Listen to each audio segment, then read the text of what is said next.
Hello everyone, welcome to learning book पे आप सभी का स्वागत है। लर्निंग बुक के इस वीडियो में हम 27 और 28 सितंबर 2020 से संबंधित करंट अफेयर के महत्वपूर्ण प्रश्नों को कवर करेंगे। अपने क्वेश्चन के डिस्कशन की शुरुआत की जाए उससे पहले आप सभी से एक रिक्वेस्ट है कि लर्निंग बुक चैनल को अपना सपोर्ट दें और हमारे वीडियोज़ को अधिक से अधिक शेयर करें। साथ ही साथ जो नए व्यूअर्स चैनल से पहली बार जुड़े हैं उनसे रिक्वेस्ट है कि वो चैनल को सब्सक्राइब करके बेल आइकॉन को प्रेस कर दें, जिससे जो भी नई वीडियोस चैनल पे अपलोड हो उसकी नोटिफिकेशन आप तक समय से पहुंच सके। आइए फिर शुरुआत करते हैं अपने आज के पहले प्रश्न के साथ। आज का पहला प्रश्न है, लोकसभा ने सांसदों के वेतन में 1 वर्ष के लिए कितने प्रतिशत कटौती करने के प्रावधान वाले एक विधेयक को हाल ही में मंजूरी दी है। लोकसभा के जो सांसद हैं उनका जो भी वेतन है उनके वेतन से आगे आने वाले 1 साल तक 30% की कटौती की जाएगी। कोविड-19 सिचुएशन के दौरान अधिक से अधिक पैसे को बचाने के लिए ही सरकार द्वारा ये कदम उठाया गया है। हालांकि इससे पहले ही जो सांसदों के वेतन के कटौती से पहले ही जो कर्मचारी हैं, गवर्नमेंट एम्प्लॉई हैं, उनके वेतन में कोई बढ़ोतरी नहीं करने की घोषणा कर दी गई थी सरकार द्वारा। सरकार द्वारा ये घोषणा की गई थी कि मार्च 2021 तक कोई भी इंक्रीमेंट गवर्नमेंट एम्प्लॉई के सैलरी पर नहीं लगाया जाएगा। साथ ही साथ जून 2021 तक कोई भी महंगाई भत्ता नहीं बढ़ाया जाएगा गवर्नमेंट एम्प्लॉई के वेतन में। वेतन का 2 पार्ट होता है, एक तो होता है आपका टीए जो ट्रेवल अलाउंस बोलते हैं, और दूसरा होता है डी अलाउंस जिसे महंगाई भत्ता बोलते हैं। तो महंगाई भत्ते में कोई भी बढ़ोतरी सरकार द्वारा नहीं की जाएगी जून 2021 तक। साथ ही साथ कोई भी इंक्रीमेंट नहीं लगाया जाएगा किसी भी गवर्नमेंट एम्प्लॉय के सैलरी पर मार्च 2021 तक। और जो हमारी फाइनेंस मिनिस्टर निर्मला सीतारमण है, उन्होंने भी ये घोषणा की थी कि मार्च 2021 तक सरकार द्वारा कोई नई स्कीम और लॉन्च नहीं की जाएगी। ये सारी चीज़ें इस वजह से घोषित की गई थी कि अधिक से अधिक पैसे को सरकार द्वारा बचाया जाए। अभी जीडीपी की स्थिति निगेटिव में चल रही है इंडिया की, तो अधिक से अधिक पैसे को बचा के उसे अपने अर्थव्यवस्था में लगाया जाए और अर्थव्यवस्था को सुधारा जाए। इसी उद्देश्य से अब सरकार ने सांसदों के वेतन से 30% कटौती आगे आने वाले 1 साल तक के लिए एक विधेयक पारित किया है। इस संबंध में ऑप्शन बी इसका करेक्ट हो जाएगा। नेक्स्ट क्वेश्चन है, पेटीएम फर्स्ट गेम्स ने किस पूर्व भारतीय क्रिकेटर को अपना ब्रांड एम्बेसडर बनाया है। पेटीएम फर्स्ट गेम ने सचिन तेंदुलकर को अपना ब्रांड एम्बेसडर बनाया है। पेटीएम फर्स्ट गेम ये पेटीएम जो डिजिटल मनी ट्रांसफ़र का ऐप है, डिजिटल तरीके से जिस ऐप से मनी ट्रांसफ़र किया जाता है उसी का ये पेटीएम फर्स्ट गेम ऐप भी है। ये गेम फैंटेसी ऐप है जिसमें जैसे आप ड्रीम 11 सुने होंगे नाम। इसमें क्या होता है, दोनों टीमों से लेके 11 प्लेयर की टीम बनाई जाती है। अपनी खुद की टीम बनाओ और फिर उसमें पैसे लगाओ और फिर आपको, अगर आप जीतते हो, आपके जो प्लेयर 11 चुने हो आपने दोनों टीमों को मिला के, उनके द्वारा बनाए गए रन, कैच और विकेट से आपको पॉइंट्स मिलते हैं। और फिर पॉइंट्स के थ्रू अगर आप जीतते हो तो आपको कुछ पैसे के रूप में राशि दी जाती है इन गेम्स ऐप के द्वारा। और इसी तरीके का ही गेम ऐप है पेटीएम फर्स्ट गेम्स। इसके ब्रांड एम्बेसडर बनाए गए हैं सचिन तेंदुलकर।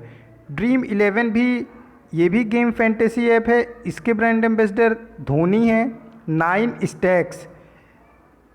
स्टॉक्स का जो ब्रांड एम्बेसडर है वो सुरेश रैना हैं। और 9 स्टॉक्स ये ऑनलाइन पोकर प्लेटफॉर्म है। अभी हाल ही में सुरेश रैना इसके ब्रांड एम्बेसडर घोषित किए गए हैं। आंध्र प्रदेश पूरे देश का इकलौता ऐसा राज्य है जिसने कि अपने आंध्र प्रदेश में हर उस ऐप पर बैन कर दिया है जिसमें कि पैसे के लेन देन होते हैं। यानी ड्रीम 11, 9 स्टॉक्स, आपका पेटीएम फर्स्ट गेम्स, ये सारे गेम्स आंध्र प्रदेश में नहीं लॉन्च किए जाएंगे क्योंकि आंध्र प्रदेश सरकार ने उन सारे ऐप को आंध्र प्रदेश में बैन किया है जिसमें कि पैसे के लेन देन से उसको इंस्टॉल किया जाता है और फिर उससे पैसे के लेन देन से गेम को खेला जाता है। ऑप्शन डी करेक्ट हो जाएगा, सचिन तेंदुलकर। नेक्स्ट क्वेश्चन है, हाल ही में कौन सा फुटबॉलर दुनिया का सबसे अमीर फुटबॉल खिलाड़ी बन गए।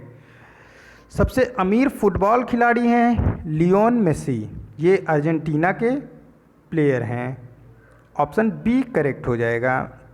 और अगर दूसरे नंबर पे बात करें, अभी फुटबॉल खिलाड़ियों की बात हो रही है, तो क्रिस्टियानो रोनाल्डो जो हैं ये पुर्तगाल के हैं। ये पूरे विश्व में फ़ुटबॉल खिलाड़ी की बात करें तो ये दूसरे नंबर के सबसे अमीर फ़ुटबॉल खिलाड़ी हैं। और नेमार जो कि ब्राज़ील के हैं, ये पूरे विश्व में फ़ुटबॉल खिलाड़ियों में तीसरे नंबर के सबसे अमीर फ़ुटबॉल खिलाड़ी हैं। लेकिन अगर हम ओवरऑल खेल की बात करें तो कौन सा एथलीट है, कौन सा खिलाड़ी है, इसमें देखिए कोई स्पेसिफिक खेल को ऐड नहीं किया जाए और क्वेश्चन बने कि कौन सा खिलाड़ी है जो पूरे विश्व में सबसे ज़्यादा अमीर है, तो रोजर फेडरर हैं। रोजर फेडरर टेनिस का खेल खेलते हैं। और उस क्रम में क्रिस्टियानो रोनाल्डो ये दूसरे नंबर के सबसे ज़्यादा पैसे वाले खिलाड़ी हैं और लियोनेल मेसी ये तीसरे नंबर के सबसे ज़्यादा पैसे वाले खिलाड़ी। रुकिए, ये मैं फिर से रिपीट करता हूँ, रोजर फेडरर सबसे अधिक पैसे वाले खिलाड़ी हैं। अगर हम सारे खेलों को सम्मिलित करके क्वेश्चन पूछा जाए कि कौन सा खिलाड़ी पूरे विश्व में सबसे ज़्यादा अमीर है, रोजर फेडरर ये टेनिस प्लेयर हैं। और दूसरे नंबर के जो सबसे अमीर खिलाड़ी हैं ये लियोनेल मेसी हैं। लियोनेल मेसी दूसरे नंबर के सबसे अमीर खिलाड़ी हैं और जबकि क्रिस्टियानो रोनाल्डो ये तीसरे नंबर के सबसे अमीर खिलाड़ी हैं। तो टॉप 3 में 2 फुटबॉलर हैं और एक टेनिस प्लेयर है। जो टेनिस प्लेयर है वो पहले स्थान पे है खिलाड़ियों में, सबसे अधिक पैसे वाले खिलाड़ियों में, और जो फुटबॉलर हैं उसमें से लियोनेल मेसी ये दूसरे नंबर पे हैं और क्रिस्टियानो रोनाल्डो ये तीसरे नंबर पे हैं। और अगर सिर्फ फुटबॉलर की बात की जाए तो लियोनेल मेसी पहले नंबर पे सबसे अमीर फुटबॉलर हैं। टॉप 100 में सिर्फ एक भारतीय है, विराट कोहली।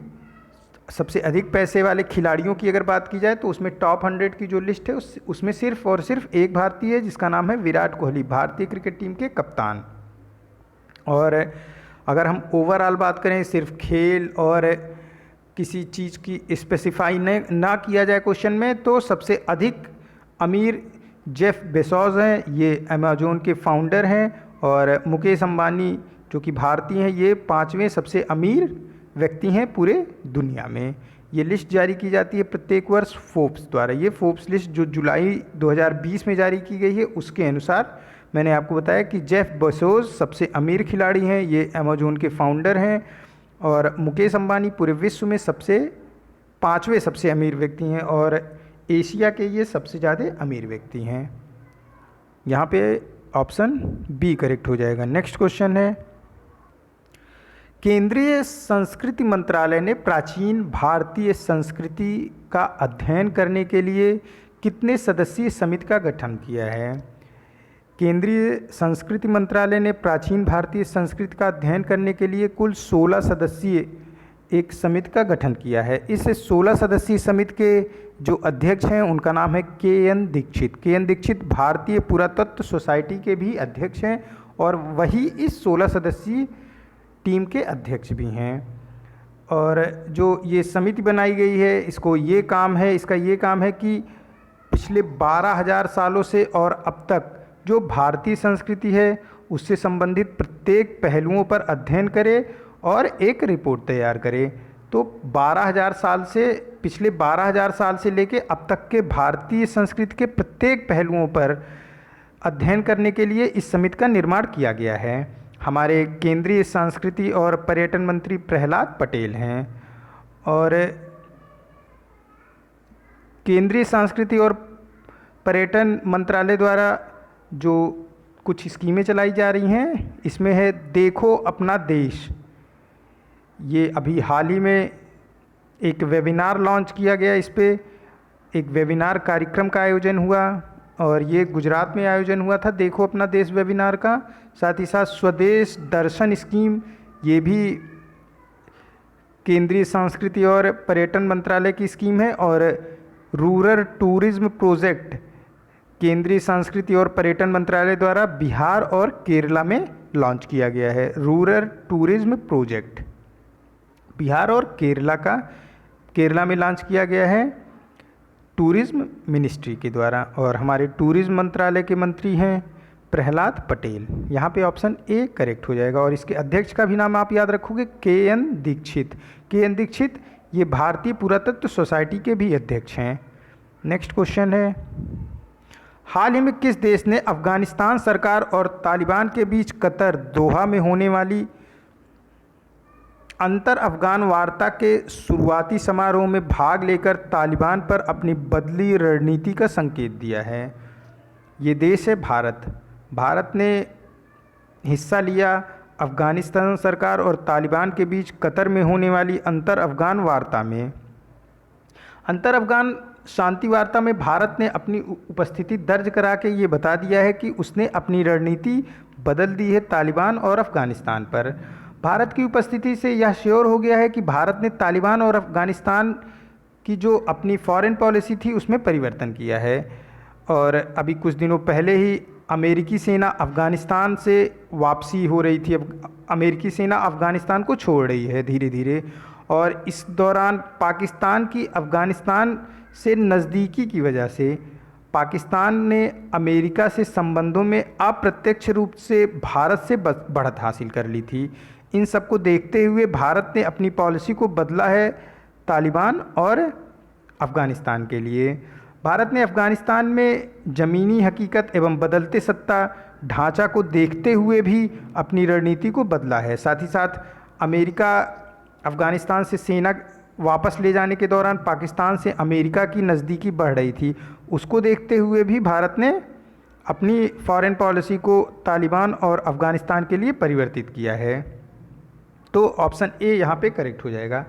2+2 डायलॉग किसी दो देशों के बीच होने वाला बातचीत, ये सबसे उत्कृष्ट बातचीत है, सबसे इम्पॉर्टेंट बातचीत इसको माना जाता है 2+2 डायलॉग। 2+2 डायलॉग में होता क्या है कि इसमें किसी दो देश के विदेश मंत्रालय के मंत्री और डिफेंस मिनिस्टर ये दोनों आमने सामने बैठकर बात करते हैं।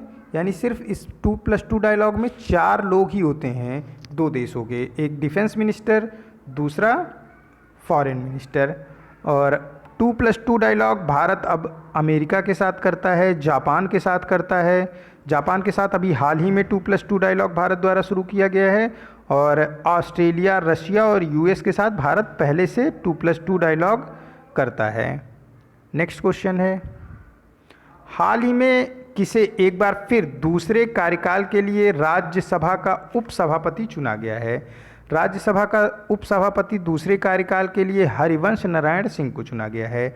हरिवंश नारायण सिंह राज्यसभा के सांसद हैं और ये जेडीयू जनता दल यूनाइटेड से सांसद हैं और ये बिहार से हैं। जनता दल यूनाइटेड वही पार्टी है जिसके मुख्यमंत्री नीतीश कुमार हैं और बिहार में जनता दल यूनाइटेड और भारतीय जनता पार्टी की संयुक्त सरकार है। राज्यसभा ये अपर हाउस बोला जाता है इसको। और इसके जो सभापति होते हैं, देखिए ये उपसभापति हैं हरिवंश नारायण सिंह, और जो सभापति होते हैं ये उपराष्ट्रपति राज्यसभा के सभापति होते हैं। और तो प्रेजेंट टाइम में वेंकैया नायडू हमारे उपराष्ट्रपति हैं, तो वेंकैया नायडू राज्यसभा के सभापति हैं। और लोकसभा के स्पीकर हमारे ओम बिरला हैं और ये लोकसभा के 17वें स्पीकर हैं। नेक्स्ट क्वेश्चन है, उत्तर प्रदेश सरकार ने आगरा के निर्माणाधीन मुगल म्यूजियम का नाम बदलकर किसके नाम पर करने की घोषणा की है? अब मुगल म्यूजियम छत्रपति शिवाजी महाराज म्यूजियम के नाम से जाना जाएगा। और मुगल म्यूजियम में मुगल संस्कृति से संबंधित म्यूजियम है। इसमें मुगल की कलाकृतियाँ, मुगल के भोजन, मुगल शासन के दौरान की वेशभूषा और मुगल युग के दौरान जो हथियार, गोला बारूद इस्तेमाल किए जाते थे उन सब से संबंधित ये म्यूज़ियम है। और जो छत्रपति शिवाजी महाराज हैं इन्होंने मुग़लों से काफ़ी बार लड़ाई करी और उसमें वो कई बार विजेता भी हुए थे, तो उन्हीं के नाम पे मुग़ल म्यूज़ियम का नाम बदलकर अब छत्रपति शिवाजी महाराज म्यूज़ियम कर दिया गया है। उत्तर प्रदेश में होने वाले कुछ और नाम के बदलाव को यहाँ पे मैं बता रहा हूँ, आप इसे नोट करोगे। इलाहाबाद का नाम बदल के प्रयागराज कर दिया गया है। फैज़ाबाद का नाम बदलकर अयोध्या कर दिया गया है। मुग़ल सराय जंक्शन जो कि रेलवे का जंक्शन है, मुग़ल सराय के रेलवे जंक्शन का नाम बदलकर पंडित दीनदयाल रेलवे जंक्शन कर दिया गया है। और एक स्टेडियम है लखनऊ में जिसका नाम है इकाना स्टेडियम, पहले नाम था इसका, और इसका नाम अभी परिवर्तित करके अटल बिहारी वाजपेयी स्टेडियम कर दिया गया है। हज़रतगंज चौराहे का नाम बदलकर अटल चौक कर दिया गया है। ये सारे नाम को परिवर्तित किया गया है उत्तर प्रदेश सरकार के द्वारा। नेक्स्ट क्वेश्चन है, दक्षिणी रेलवे के किस डिवीज़न ने फ्रंट सेवा ऐप को लॉन्च किया है? फ्रंट सेवा ऐप को लॉन्च किया है चेन्नई डिवीज़न ने। ऑप्शन ए करेक्ट हो जाएगा। इस ऐप के जरिए जो लोग अपना सामान एक स्थान से दूसरे स्थान तक भेजते हैं मालगाड़ी से या फिर पार्सल्स करते हैं, उनके लिए ये ऐप बहुत ही कामगीर ऐप होगा। इसमें जो रूल एंड रेगुलेशन है रेलवे से माल को भेजने में, रेलवे से पार्सल को भेजने में, इस ऐप पे उसका पूरा का पूरा उसे बताया गया है। और इस ऐप की मदद से लोग अपनी बुकिंग भी कर सकते हैं। चेन्नई डिवीज़न के लोग अपनी बुकिंग कर सकते हैं अपने सामान को रेलवे के जरिए एक स्थान से दूसरे स्थान भेजने के लिए। और भारत की अगर बात करें तो भारत में कुल 18 रेलवे जोन हैं, और जो 18वां रेलवे जोन है ये पिछले साल ही अभी नया रेलवे जोन बनाया गया रेलवे में। उसके पहले 17 रेलवे जोन थे, तो जो 18वां रेलवे जोन बना है उसका नाम है साउथ कोस्ट रेलवे, और इसका जो हेड क्वार्टर है वो विशाखापट्टनम में है। देखिए, एक नया रेलवे ट्रैक बिछाया जा रहा है इंडियन रेलवे के द्वारा जिसका नाम है dedicated freight corridor. Dedicated freight corridor से मतलब ये है कि जो रेलवे है अपना, इससे लोग अब सामानों की ढुलाई कराना कम पसंद करने लगे थे क्योंकि ये काफ़ी लेट हो जाती थी। तो ये अपनी जो इसकी विश्वसनीयता थी रेलवे की वो खोती जा रही थी माल ढुलाई के मामले में। तो अब freight corridor, dedicated freight corridor बनाया जा रहा है भारतीय रेलवे के द्वारा। इस फ्राइट कॉरिडोर का मतलब कि इस पर सिर्फ और सिर्फ माल गाड़ियाँ ही चलेंगी, इस पर पैसेंजर गाड़ी नहीं चलेगी। होता क्या था कि पैसेंजर गाड़ी की वजह से माल गाड़ियों को लगातार लेट किया जाता था, जिससे कि जो माल गाड़ियाँ थी वो अपनी विश्वसनीयता व्यापारी वर्ग में खोने लगी थी, और व्यापारी वर्ग ट्रक के जरिए और फिर दूसरे संसाधनों से अपने सामान को मंगाना पसंद करने लगे थे, रेलवे से नहीं मंगाते थे, और या फिर कम बुकिंग होती थी रेलवे की। तो इन सब के मद्देनज़र ही एक freight corridor, dedicated freight corridor बनाया जा रहा है। 2 डेडिकेटेड फ्राइट कॉरिडोर अभी इंडिया में बन रहे हैं। मैं फिर से रिपीट कर रहा हूँ, 2 डेडिकेटेड फ्राइट कॉरिडोर इंडिया में अभी बनाए जा रहे हैं। जो एक डेडिकेटेड फ्राइट कॉरिडोर है उसका नाम है western dedicated freight corridor. Western dedicated freight corridor ये मुंबई का जो जवाहरलाल नेहरू पोर्ट है उसको जोड़ेगा उत्तर प्रदेश के दादरी से। यानी वेस्ट साइड में मुंबई का जवाहरलाल पोर्ट है और उत्तर प्रदेश आपका ईस्ट साइड में पड़ जाता है, तो एक ये लाइन बन जाएगी waste to east. Dadri Uttar Pradesh का जुड़ेगा मुंबई के जवाहरलाल नेहरू पोर्ट से वेस्टर्न डेडिकेटेड फ्राइट कॉरिडोर से। और अगर हम बात करें ईस्टर्न डेडिकेटेड फ्राइट कॉरिडोर की, सॉरी, जो दूसरा फ्राइट कॉरिडोर है उसका नाम है ईस्टर्न डेडिकेटेड फ्राइट कॉरिडोर। इसमें लुधियाना, पंजाब का लुधियाना जुड़ेगा दंकुनी वेस्ट बंगाल से। तो दंकुनी वेस्ट बंगाल का जुड़ जाएगा पंजाब के लुधियाना से, और ये पूरी रेलवे ट्रैक को बिछाने का काम किया जा रहा है रेलवे के द्वारा, और इस पे सिर्फ और सिर्फ मालगाड़ियाँ चलेंगी। हमारे रेलवे मंत्री पीयूष गोयल हैं और रेलवे बोर्ड के अध्यक्ष विनोद यादव हैं। नेक्स्ट क्वेश्चन है, यूनाइटेड नेशन ने 18 सितंबर 2020 को, ये क्वेश्चन छूट गया था, अंतर्राष्ट्रीय समान वेतन दिवस का कौन सा संस्करण मनाया? देखिए, ये पहली बार मनाया गया है अभी समान वेतन के लिए कोई दिवस यूनाइटेड नेशन के द्वारा। समान वेतन का क्या मतलब है? समान वेतन का मतलब कि आप कोई काम कर रहे हो और वही सेम काम कोई दूसरा कर रहा है, लेकिन आपको उस काम के बदले कम पैसे दिए जा रहे हैं, जबकि दूसरे को उस काम के बदले अधिक पैसे दिए जा रहे हैं। इसमें क्या है कि कभी कभी लैंगिक भेदभाव किया जाता है कि महिलाओं को कम पैसे दिए जाते हैं सेम काम के लिए और पुरुषों को उसी काम के लिए अधिक पैसे दिए जाते हैं।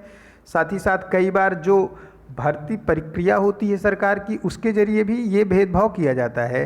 क्या, कैसे कि गवर्नमेंट सेम काम कराती है जो एडहॉक पे एम्प्लॉय को भर्ती करके, और सेम काम जो परमानेंट एम्प्लॉय है वो भी करता है, लेकिन एडहॉक पे भर्ती एम्प्लॉय को कम पैसे देती है गवर्नमेंट, जबकि जो परमानेंट एम्प्लॉय है उसको अधिक पैसे देती है।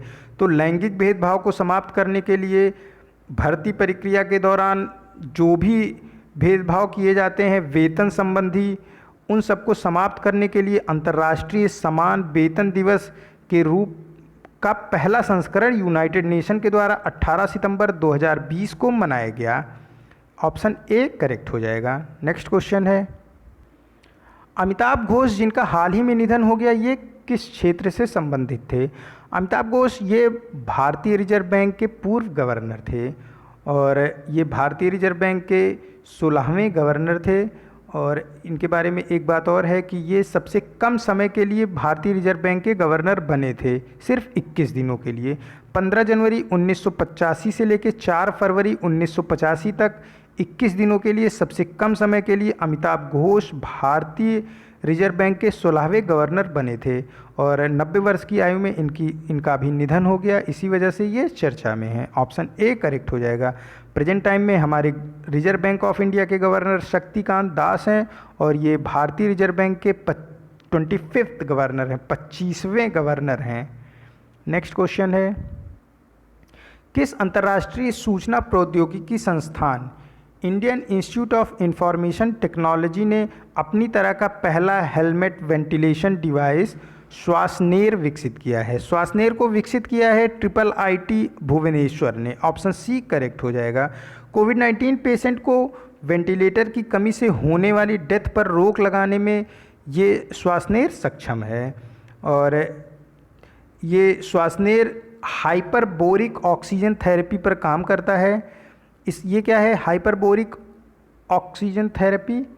हाइपरबोरिक ऑक्सीजन थेरेपी में ऑक्सीजन की मात्रा, एयर में जो ऑक्सीजन की मात्रा होती है उसको बढ़ाने पर जोर दिया जाता है और एयर के अंदर जो कार्बन डाइऑक्साइड की मात्रा होती है उसको कम करने पर जोर दिया जाता है। साथ ही साथ इसका इस्तेमाल गैंग्रीन यानी कि घाव, चोट और संक्रमण की स्थिति में इसका इस्तेमाल किया जाता है, जिससे कि कोविड-19 पेशेंट है उसके लंग्स में कोई इन्फेक्शन है तो उसे ऑक्सीजन के जरिए जल्द से जल्द भरने पर भी काम किया जाता है कि ऑक्सीजन के थ्रू ही इसको जल्द से जल्द इसके लंग्स के घाव को भर दिया जाए। तो कोविड-19 पेशेंट्स के लिए ये वेंटिलेशन की कमी को दूर करने में सक्षम होगा। ऑप्शन सी हो जाएगा कि श्वासनेर Indian Institute of Information Technology Bhubaneswar द्वारा विकसित किया गया है। नेक्स्ट क्वेश्चन है, अनिल धस्माना को राष्ट्रीय तकनीकी अनुसंधान संगठन के नए प्रमुख नियुक्त किया गया है। नया प्रमुख नियुक्त किया गया है। NTRO यानी कि नेशनल टेक्निकल रिसर्च ऑर्गेनाइजेशन का हेडक्वार्टर कहाँ पे है?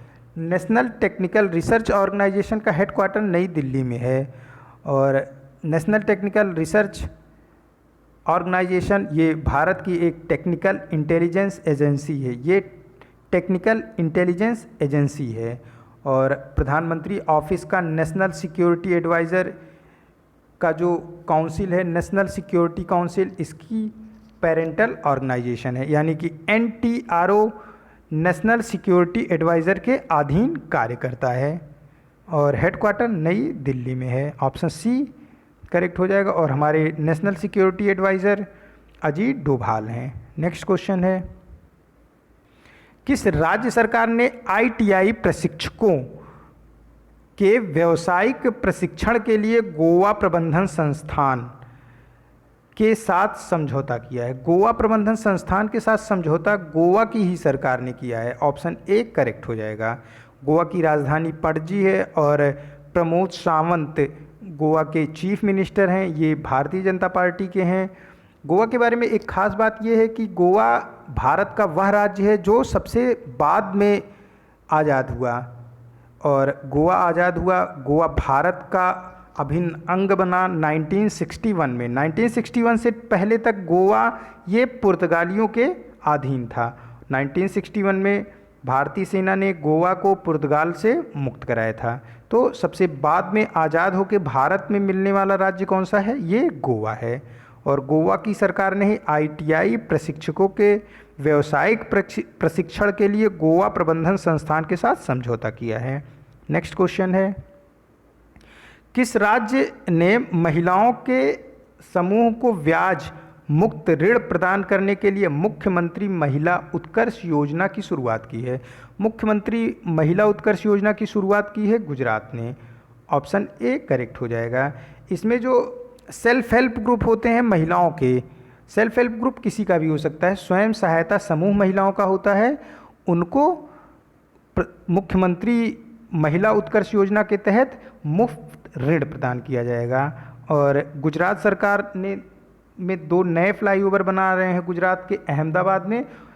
इस दोनों फ्लाईओवर का नाम, एक फ्लाईओवर का नाम सुषमा स्वराज होगा और दूसरे फ्लाईओवर का नाम अरुण जेटली फ्लाईओवर होगा। और जो सेल्फ हेल्प ग्रुप है महिलाओं का, 0 इंटरेस्ट ऋण प्रदान किया जा रहा है गुजरात सरकार के द्वारा मुख्यमंत्री महिला उत्कर्ष योजना के तहत। ठीक ऐसी ही योजना आंध्र प्रदेश में भी चलाई जा रही है, जिसमें कि वुमेन के सेल्फ हेल्प ग्रुप को 0% इंटरेस्ट पर लोन दिया जा रहा है। और इस स्कीम का नाम आंध्र प्रदेश में है आसरा स्कीम। तो आसरा स्कीम और मुख्यमंत्री महिला उत्कर्ष योजना, ये दोनों सेम स्कीम है, बस नाम अलग अलग हैं। आसरा स्कीम कहाँ का है? आसरा स्कीम आंध्र प्रदेश का है, जबकि मुख्यमंत्री महिला उत्कर्ष योजना ये है गुजरात का। नेक्स्ट क्वेश्चन है, भारत ने किस देश के साथ आपराधिक गतिविधियों को रोक लगाने के लिए संयुक्त समन्वित सीमा गश्त को फिर से शुरू करने की योजना बनाई है? संयुक्त समन्वित सीमा गश्त को फिर से शुरू करने की योजना बनाई है भारत ने बांग्लादेश के साथ। ऑप्शन डी करेक्ट हो जाएगा। इस संयुक्त समन्वित सीमा गश्त के जरिए जो ड्रग्स की सप्लाई होती है एक देश से दूसरे देश, उस पर विशेष नज़र रखी जाएगी। साथ ही साथ ह्यूमन ट्रैफिकिंग पे विशेष नज़र रखी जाएगी, जिसमें कि इंसानों को बेच दिया जाता है, और ख़ास करके जो फीमेल ट्रैफिकिंग होती है उस पर विशेष नज़र रखी जाएगी। कोई भी गैर कानूनी काम बांग्लादेश के बॉर्डर से इंडिया में या फिर इंडिया के बॉर्डर से बांग्लादेश में ना हो, इसलिए संयुक्त दोनों देश की जो जवान सीमा की रक्षा करते हैं उनके द्वारा संयुक्त समन्वित सीमा गश्त फिर से शुरू किया जाएगा बांग्लादेश के साथ भारत का। बांग्लादेश की राजधानी ढाका है और शेख हसीना यहाँ की प्रधानमंत्री हैं, और बांग्लादेश का जो करेंसी है वो टका है। नेक्स्ट क्वेश्चन है, केंद्रीय प्रत्यक्ष कर और सीमा board CBIC central board of indirect taxes and custom के अध्यक्ष कौन हैं? Central board of indirect taxes and custom के अध्यक्ष M अजीत कुमार हैं। ऑप्शन ए करेक्ट हो जाएगा। Central board of indirect taxes and custom ये रिस्पॉन्सिबल होता है इनडायरेक्ट टैक्स के लिए, जैसे कि GST, customs, central excise, service tax law के एडमिनिस्ट्रेटिंग के लिए यही CBIC ही रिस्पॉन्सिबल होता है, और इसके नए अध्यक्ष नियुक्त किए गए हैं M Ajit Kumar. Option A correct हो जाएगा। नेक्स्ट क्वेश्चन है, भारत जापान नए अवसरों को अपनाने का समय, ये एक रिपोर्ट है जिसे फिक्की सैम्स की ज्ञान रिपोर्ट कहा जाता है। इसको किसने लॉन्च किया? भारत जापान नए अवसरों को अपनाने का समय लॉन्च किया है हमारे विदेश मंत्री एस जयशंकर ने, यानी कि सुब्रमण्यम जयशंकर ने, और ऑप्शन ए करेक्ट हो जाएगा। ये रिपोर्ट फिक्की द्वारा बनाया गया था। FICCI federation of Indian chamber of commerce and industry, FICCI का हेडक्वार्टर नई दिल्ली में है, और फिक्की की चेयरमैन है डॉक्टर संगीता रेड्डी। जो रिपोर्ट हमारे विदेश मंत्री फॉरेन मिनिस्टर सुब्रमण्यम जयशंकर द्वारा लॉन्च की गई, इसका टाइटल है क्या? इसका शीर्षक है भारत जापान नए अवसरों को अपनाने का समय। इस रिपोर्ट के अनुसार भारत सरकार ने भारतीय बाजार में जापानी निवेशकों के प्रवेश को और सुगम, साथ ही साथ और सुदृढ़ बनाने के लिए कई सारे संरचनात्मक सुधार की योजना बनाई है, और बहुत जल्द ही इन सारे संरचनात्मक सुधार को लागू कर दिया जाएगा, जिससे भारत में जापानी निवेशकों के लिए प्रवेश द्वार खुल जाएगा, और काफ़ी सुदृढ़ और सक्षम प्रवेश द्वार जिसे कहा जा सकता है, यानी वो आसानी से आके जापानी निवेशक भारत में निवेश कर सकेंगे। और जो रिपोर्ट जारी की इसको किसने लॉन्च किया? इसको लॉन्च किया सुब्रमण्यम एस जयशंकर ने। ऑप्शन ए करेक्ट हो जाएगा। ये आज का लास्ट क्वेश्चन था। मिलते हैं नए करंट अफेयर के साथ नेक्स्ट वीडियो में। Keep study on learning book. Thank you for watching this.